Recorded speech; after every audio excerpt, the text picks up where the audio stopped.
ये बात है साल 1914 की, जब एक 8 साल का बच्चा जापान के एक गांव में खेल रहा था। तभी उसने 4 पहियों पर चलती एक मशीन देखी। ये फोर्ड का मॉडल टी था, जिसको देखकर ये बच्चा बहुत ज्यादा हैरान हुआ। यही वो दिन था जब उस 8 साल के बच्चे को गाड़ियों और मैकेनिकल पार्ट से पहली बार लगाव हुआ था। इसका नाम था सुचाइरो होंडा, और किसको मालूम था कि आने वाले वक्त में इसका नाम हमें हर छोटी बड़ी गाड़ी पे देखने को मिलेगा।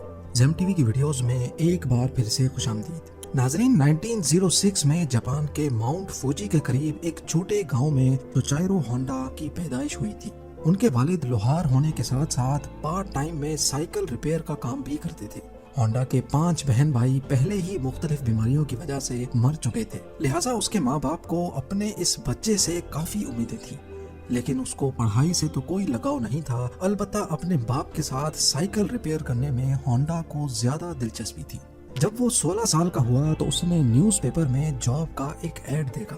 8 शुकाई नामी टोक्यो के इस ऑटोमोबाइल सर्विस स्टेशन पे टेक्नीशियंस चाहिए थे। होंडा ने कंपनी को जॉब के लिए लेटर लिखा और खुशकिस्मती थी कि वहां से पॉजिटिव रिप्लाई भी आ गया। यही वो टाइम था जब होंडा अपना घर और स्कूल छोड़कर कमाने की आस लगाए टोक्यो रवाना हो गया। होंडा का ख्वाब तो तब टूटा जब वो टोक्यो में 8 शुकाई पहुंच गया था। कंपनी के मालिक ने होंडा से सफाई सुथराई के काम करवाना शुरू कर दिए और यहाँ तक के उसको बेबी सिटिंग पर लगा दिया। होंडा बेचारा करता तो क्या करता, एक तरफ वो अपना घर और माँ बाप को छोड़कर निकला था, तो दूसरी तरफ उससे फालतू काम लिए जा रहे थे। उसको वापस अपने गांव जाने में शर्म आ रही थी, क्योंकि वो अपने पेरेंट्स को फेस करने की हिम्मत नहीं कर पा रहा था। यही वजह थी कि अगले कई महीनों तक वो वही ऑड जॉब्स करने पर मजबूर रहा। कुछ ही महीनों के बाद 8 शुकाई के मालिक ने होंडा से वर्कशॉप के काम भी लेना शुरू कर दिए। होंडा को इस काम में शुरू से बहुत इंटरेस्ट था, इसीलिए वो चीजों को आसानी से समझ जाता था। चंद महीनों में वो हर तरह की गाड़ी और उनके पार्ट्स के बारे में काफी कुछ जान चुका था। इस दौरान 8 शुकाई ने 2 स्पोर्ट्स कार भी बनाई, जिसमें पहली गाड़ी 8 डैमलर थी और दूसरी कर्टिस। ये दोनों गाड़ियां यूज्ड इंजन्स को इस्तेमाल करके बनाई गई थीं, जिन्होंने जापानीज मोटर कार चैंपियनशिप 1924 में पहली पोजीशन भी हासिल की।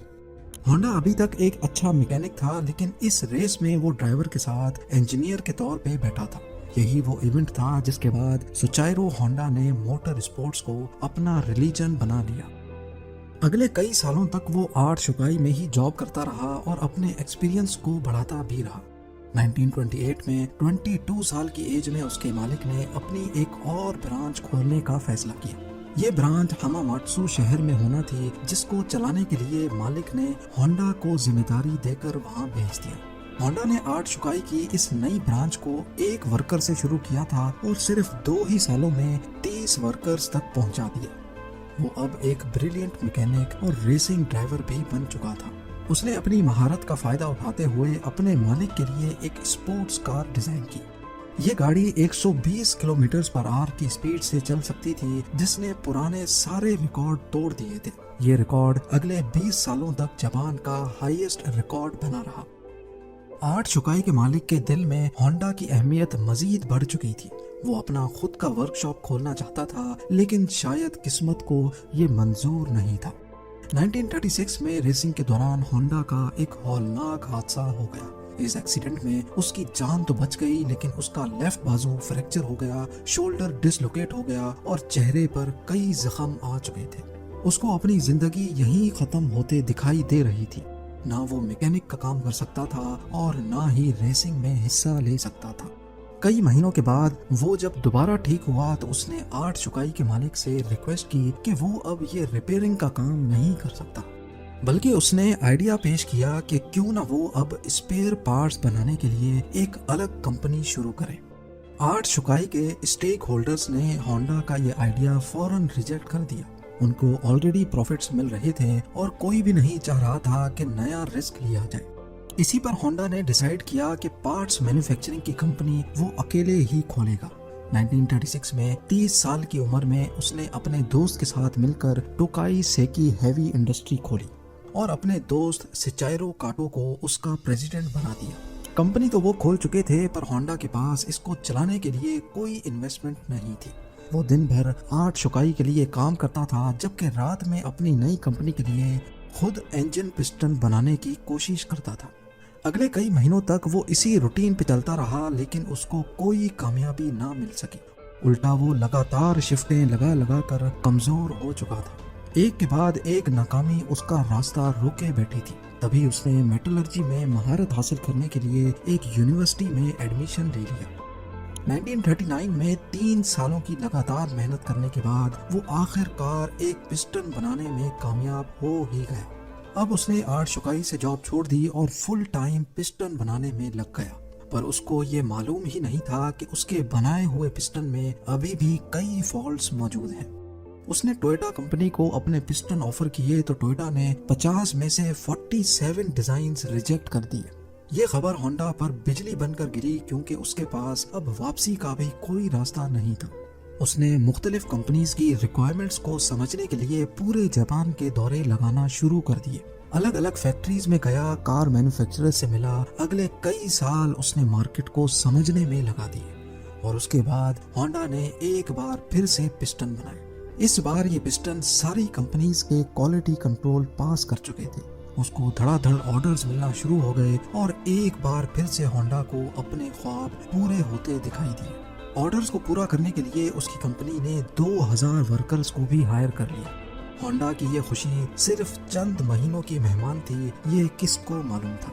1941 में जापान वर्ल्ड वॉर 2 में कूद गया और मिनिस्ट्री ने कई जापानीज कंपनी को अपने कंट्रोल में ले लिया, जिसमें एक कंपनी सोचाइरो होंडा की भी थी। होंडा को डाउनग्रेड करके उसी की कंपनी का सीनियर मैनेजिंग डायरेक्टर बना दिया गया और चीजें तब मजीद खराब हो गईं जब कंपनी के वर्कर्स को मिलिट्री सर्विस में लगा दिया गया। अगले 3 साल इंतहाई मुश्किल हालत में गुजरे, लेकिन 1944 में एक वाकया हुआ जिसने होंडा की उम्मीदों पर पूरी तरह से पानी फेर दिया। एयर रेड के दौरान एक मिसाइल सीधा होंडा की फैक्ट्री पे आ लगा। पूरे मुल्क के हालात बद से बदतर होते जा रहे थे। जापान जंग हारता हुआ दिखाई दे रहा था। फिर 1945 में 2 न्यूक्लियर अटैक्स हुए जिसने जापान की सिरे से कमर ही तोड़ डाली। इस वाक़े के बाद जापान ने अमेरिकन्स के सामने सरेंडर कर लिया। जंग तो अब खत्म हो चुकी थी, लेकिन होंडा अपना सब कुछ खो बैठा था। उसने अपने बचे कुछ एसेट्स टोयोटा को 4,50,000 येन में बेचे और एक बार फिर से जॉबलेस होकर बैठ गया। ये हालत सिर्फ होंडा के साथ ही नहीं थी, बल्कि पूरा जापान बहुत बुरे क्राइसिस से गुजर रहा था। इकोनॉमी मेल्ट हो रही थी। खाना पानी की शदीद किल्लत और महंगाई ने सबकी कमर तोड़ रखी थी। पब्लिक ट्रांसपोर्ट का मिलना इंतहाई मुश्किल था, क्योंकि जापान में पेट्रोल भी नायाब हो चुका था। इसी दौरान होंडा को जापानीज इंपीरियल आर्मी का एक छोटा इंजन मिला, जिससे वो वायरलेस रेडियो चलाया करते थे। अपनी आदत से मजबूर उसे एक आइडिया आया। उसने सोचा कि क्यों ना इस इंजन को एक साइकिल में लगाकर अपनी ट्रांसपोर्ट का मसला हल किया जाए। इससे ट्रांसपोर्ट आसान भी हो जाएगी और सस्ती भी पड़ेगी। क्योंकि उस दौर में लोग पहले ही महंगाई से बहुत परेशान थे, तो जब उन्होंने यही इंजन एक साइकिल पे लगा देखा तो सबको ये आइडिया बहुत अच्छा लगा। चंद यूज्ड इंजन्स तो होंडा को मिल गए, लेकिन लोगों की डिमांड इतनी ज्यादा थी कि अब होंडा ने खुद का नया इंजन डिजाइन कर लिया। ये हिस्ट्री में पहली बार था कि किसी मशीन पर होंडा का लोगो देखा गया। होंडा के पास इतने पैसे नहीं थे कि वो मास लेवल पे ये साइकिल्स बना सके, लिहाजा उसने 18,000 दुकानदारों के नाम एक ओपन लेटर लिखा। लोगों को होंडा पे इतना भरोसा था कि 3,000 दुकानदारों ने उसको पॉजिटिव रिप्लाई दिया और पैसे भी एडवांस में दे दिए। अगले 3 सालों में होंडा ने एक ऐसी मोटरसाइकिल बनाई जो मार्केट की रिक्वायरमेंट के ऐन मुताबिक थी। ये सुपर कब के नाम से लॉन्च की गई, जिसने आते ही मार्केट में धूम मचा दी। ये मॉडल इतना कामयाब हुआ कि 1958 में इसने अमेरिका की अपनी ट्रायम्फ और हार्ले डेविडसन की सेल्स को भी पीछे छोड़ दिया। क्योंकि होंडा को रेसिंग का बहुत शौक तो था ही, इसीलिए उसने अब स्पोर्ट्स बाइक बनाने का फैसला किया। वो मुख्तलिफ बाइक रेसेस में जाता और जीतने वाली बाइक्स के खास फीचर्स नोट डाउन करता जाता। उस दौर में ऐसे स्पोर्ट्स कंपटीशन रेस से बढ़कर मैन्युफैक्चरिंग कंपनीज के लिए मार्केटिंग का टूल हुआ करते थे।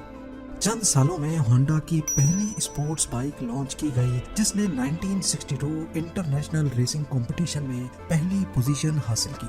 इस रेस ने होंडा का नाम पूरी दुनिया में फेमस कर दिया। 1960s में होंडा दुनिया की सबसे बड़ी मोटरसाइकिल मैन्युफैक्चरिंग कंपनी बन चुकी थी और 1968 तक ये 1 करोड़ यूनिट्स सेल कर चुके थे। अपनी जिंदगी के 62 इयर्स गुजारने के बाद आखिरकार सुचाइरो होंडा को कामयाबी तो मिल चुकी थी, लेकिन जो ख्वाब वो बचपन से ही लिए बैठा था वो अभी तक पूरा नहीं हो पाया था। होंडा अब कार मैन्युफैक्चरिंग की तरफ भी जाना चाहता था। कई लोगों ने उनको ऐसा करने से मना भी किया, लेकिन उन्होंने किसी की एक ना सुनी। उस वक्त जापान में ऑलरेडी टोयोटा और निसान जैसी कंपनीज अपना बिजनेस जमाए बैठी थी। वहां मार्केट में अपनी नई जगह बनाना काफी मुश्किल था। होंडा ने अपनी पहली पिकअप ट्रक T360 लॉन्च की, जो कि फेल हो गई। उसके बाद स्पोर्ट्स कार S500 लॉन्च की, जिसके सिर्फ 1300 यूनिट्स ही बिक पाए। कई सालों की मेहनत और कई दर्जन डिजाइन्स रिजेक्ट होने के बाद फाइनली 1972 में होंडा सिविक लॉन्च की गई। ये वो गाड़ी है जिसके नए मॉडल्स आज तक पूरी दुनिया में फेमस हैं। 1980s में होंडा मोटर्स जापान की तीसरी बड़ी मैन्युफैक्चरिंग कंपनी थी और सिर्फ 10 सालों में ही ये दुनिया की तीसरी बड़ी हो गई। आज होंडा का नाम हमें cars, motorcycles, boat engines, plane engines और दर्जनों पावर टूल्स पे देखने को मिलता है। सुचाइरो होंडा ने होंडा सिविक के लॉन्च होने के अगले ही साल 1973 में कंपनी से रिटायरमेंट ले ली थी और 5 अगस्त 1991 को उनकी जिंदगी का ये सफर हमेशा हमेशा के लिए खत्म हो गया। उम्मीद है जेम टीवी की ये वीडियो भी आप लोग भरपूर लाइक और शेयर करेंगे। आप लोगों के प्यार भरे कमेंट्स का बेहद शुक्रिया। मिलते हैं अगली शानदार वीडियो में।